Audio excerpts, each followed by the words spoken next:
Hi everyone, in this video we're going to take a look at a couple of systems within Maya, the first one being pivot points. Primarily we're just going to explain what a pivot point is and then look at how we can sort of edit it or adjust it or move it. And we're also going to take a look at the snapping tool system within Maya as well. Snapping basically allows you to align objects or parts of objects with other things in the scene, like the grid or points on an object, things like that. So they're a good way of being able to position things in the scene more accurately in relation to one another. Now, I'm going to show you the snapping in this video purely because we sort of need to understand how it works to be able to sort of deal with the pivot points in a more accurate manner. So this is going to be a sort of a two-in-one video. Okay, so to demonstrate this, I've got a couple of objects here, obviously a couple of spheres. I've named them Sun and Moon, only just so I've got a name for each one, not particularly because that's what they're meant to be. And I've got a cylinder over here, which we're going to use a bit later on. So basically, first of all, what I want to do is sort of take a look at a pivot point and kind of see what it is. So if I select an object, and I switch on the move tool, this is sort of going to give you the most basic idea of what the pivot point is and where it is. So the middle of the pivot point of the object is usually found in the middle of where the move, rotate and scale manipulator handles appear. So in this case, the pivot point is right here in the middle, just here, and this happens to be, for this sphere, in the middle of the object. Although that's not always the case. By default, generally speaking, the pivot will be in the middle of the primitive object that you might have, a sphere or a cube or something like that. Now, the pivot point essentially is the position at which the object scales and rotates around. Okay, and it's also the point at which the translate values will sort of take their numbers or their values from. When we're talking about translate X, Y, and Z up here in the channel box. So with the move tool, basically the numbers that we get up here are the positions of the pivot point. So for instance, if I move this object to, let's say 3 on the X translate, basically we're at 3 grid spaces on X, okay? And the position of that is right here in the middle of this handle. Okay, that's 3 on the grid, just there. Okay, likewise with rotate, the object will spin around the pivot point like this. Unfortunately, Maya's rotate tool doesn't actually indicate the center of the handle, sort of on the UI, so you can't actually see the position it's rotating around, but you can obviously see it's rotating around that particular pivot point. Lastly, the scale. Once again, like the move tool, the pivot point is right here in the middle of this handle, and so when we scale up and down, it's going to scale from that point. Okay, it's going to scale in towards that point when you're going smaller, or it's going to expand out from that point when you're going with a larger size for your object. Obviously, the individual axes work the same way as well. They're going to scale from that pivot point. So you can see here, when I'm stretching this out to the side, both sides are moving out away from that pivot point. So this side is moving out this way, and this side is moving out this way from the center. Okay, now that's important to understand, especially with scale, because it's always going to scale from the pivot point. So I'm going to show you now how to actually edit the position of the pivot point. Actually, before I do that, what I might do is actually show you another way of displaying a pivot point of sorts. So if you select your object and go up to the display menu, and then you pop down to transform display, you can actually show the rotation pivots and the scale pivots just here. You can select the selection handle as well, which is sort of a little bit of a different thing. But let's say we turn on the rotate pivot just here. Okay, if you press 4 on the keyboard, or you press this little button here, wireframe, when you zoom in and take a look in the middle, you can see this little dot. That's your rotation pivot, just there. So it will show up on screen. Unfortunately, they've forgotten to make it actually visible through all the objects. So it means you've got to kind of look at it in wireframe mode to be able to see it, but it is in there. In order to turn that off, you go back up to the same menu. So you go Display, Transform Display, and then click Rotate Pivots again, and it'll vanish. We can take a look at a couple of the others very quickly. So Scale Pivot, same thing, except you can see it's a little diamond shape instead of a circle. And then the selection handle is like a little cross shape, like that. Now notice that the selection handle is always visible through the object, like that. So sometimes these can be handy as a bit of a locator type object, where we can see the pivot point of the object. Okay, so let's take a look at the process of how we can edit a pivot point. So with an object selected, if you turn on your Move tool and then you press D on the keyboard, D for dog, what you'll get in this version is this selection handle, and you can see that my cursor has changed a little bit, and I'm getting the word align underneath the cursor. This is reasonably new. This has only been the case in the last couple of versions. So the way that this works is basically if you use the handles, as you kind of would be able to logically work out, you can shift the pivot point of the object like this. Okay, obviously in any direction, and you can also rotate the pivot point as well. For our purposes, really, I'm probably going to stick with just the positioning of the pivot point rather than the rotation. That's going to be easier for you to understand at this point in time. Okay, so yeah, we can position the pivot point. Now what that's going to do, if I hit the D key again, that's going to lock that new pivot point position in, like that. Now you'll notice that the little display handle that I've got, this selection handle, has not moved. Okay, and that's because that selection handle is not a pivot point. Okay, the rotate and scale pivots are pivot points, but this selection handle is not. Okay, I'm going to show you what you can do with that in a second, sort of later on. Now, if I turn on my rotate pivot, you'll notice it now appears in the middle of where I've positioned it, and the scale pivot is also in there as well, a little diamond one. So when you move the pivot point using the D key, it will move the rotate and scale pivots. Okay.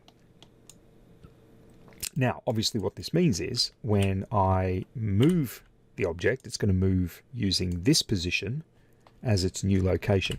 Notice when I move the pivot, it doesn't change the numbers up here.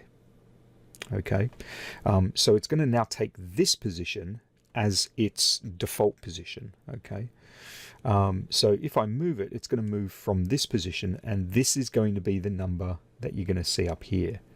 Okay, but it's in relation to where this was.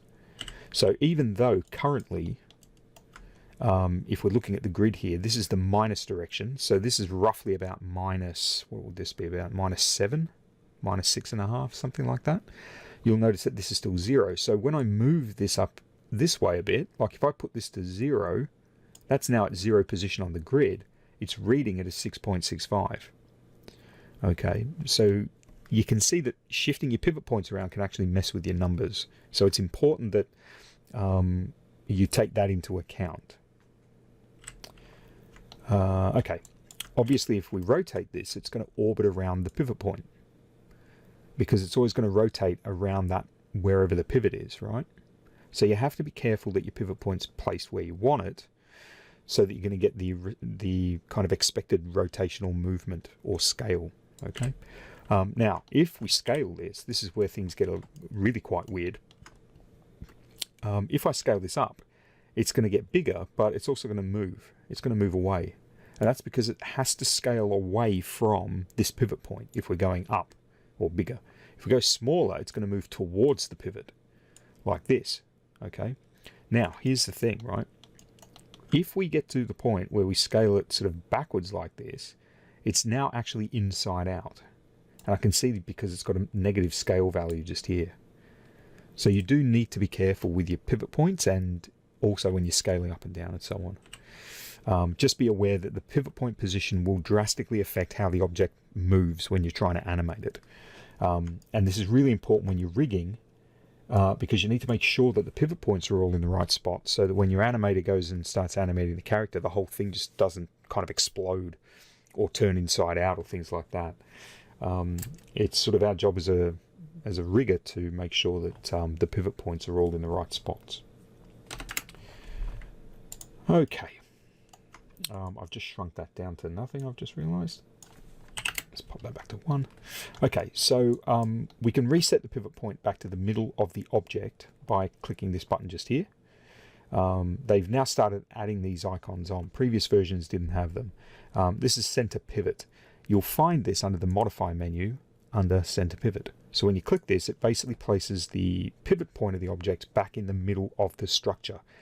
Bear in mind, if you've got a weird shaped object or something that's not a cube or a sphere or something like that, the pivot point may still not be inside the mesh structure, okay, but it's still in the middle of what is called the bounding box.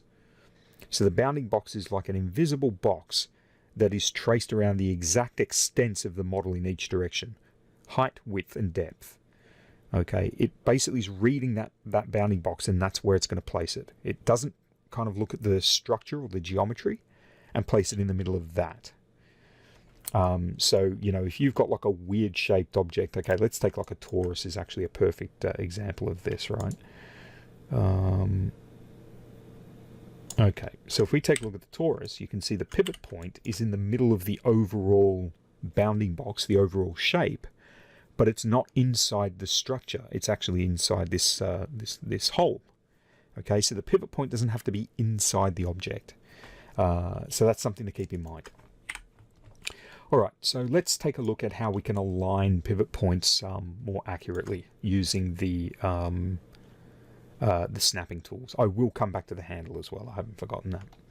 Okay, so just at the top of the screen here, we have these snapping options. We've got snap to grid, snap to curve, snap to points, snap to projected center, snap to view planes, and then we've got a make object live. Okay.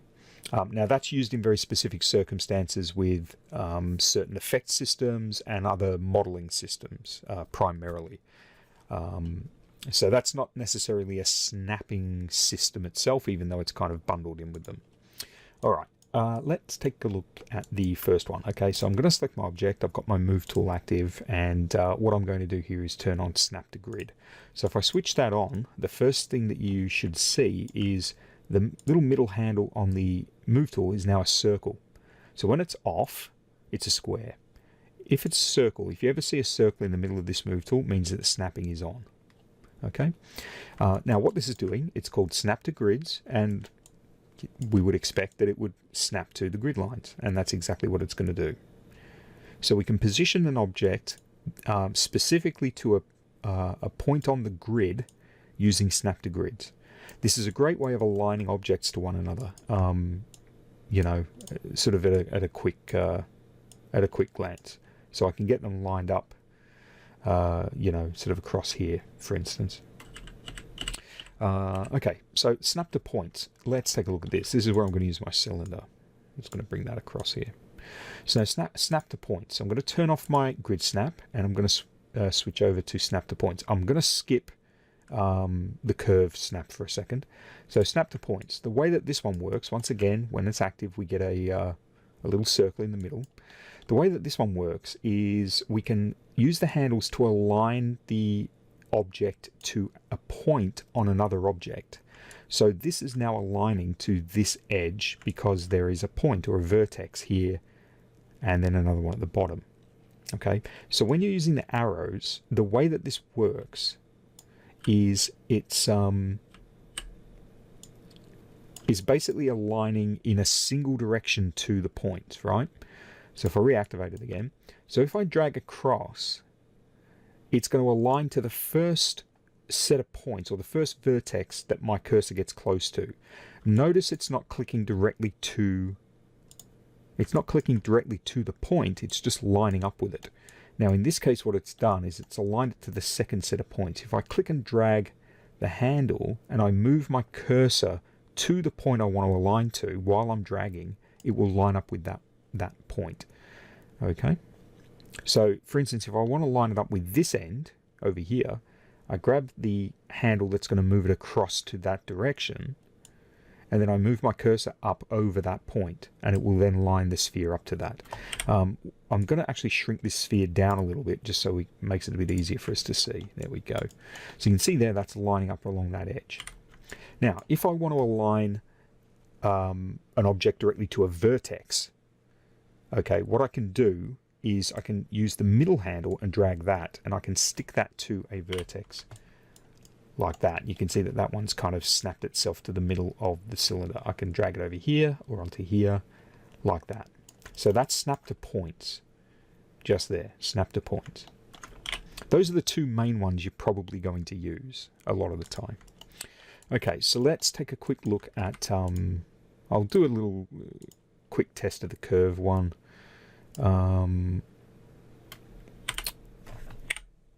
Bear with me for a second. Just going to draw out a curve. See if we can get this one to function. So if I grab this object and I hit snap to curve, grab my move tool, and then drag this over. This is one that I've sort of don't always kind of get working properly.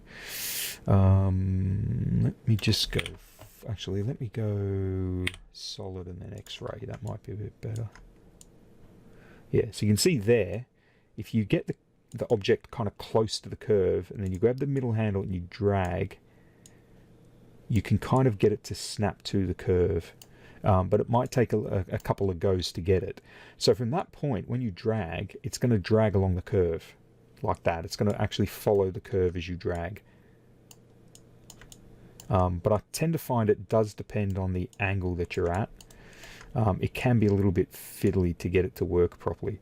I think sometimes you've got to actually get it close enough that this circle, this little circular bit on the handle is actually over the curve, and then you release the mouse and then click and drag again, and then it seems to stick. But it's a bit hit and miss. I've always found it's a bit hit and miss. Okay, so if you need to position something along a curve, then you can kind of use that. Now this next one here, snap to projected center, is reasonably new. It has been around for a little bit, but it's kind of a new one. So the way this one works is if I take, let's actually go with a cylinder.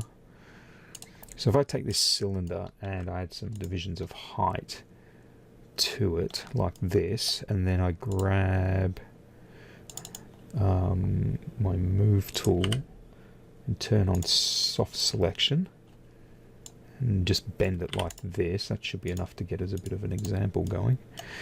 So if I take this object and I use snap to projected center, okay, what it should do, technically speaking, is it should snap it to the middle of the object. There we go. So as soon as you kind of get the object kind of close, once you get the object in there like that and you drag it, it should then kind of click into position. It's very, very, very loose. Like, it doesn't kind of, once it's stuck to it, it really grips. You can just easily just drag it away, but it will sort of, you know, it will kind of stick itself to the middle of whatever the shape is. So this one's really good if you're trying to position, say, something around a character, like maybe you're trying to put a ring on a character's finger.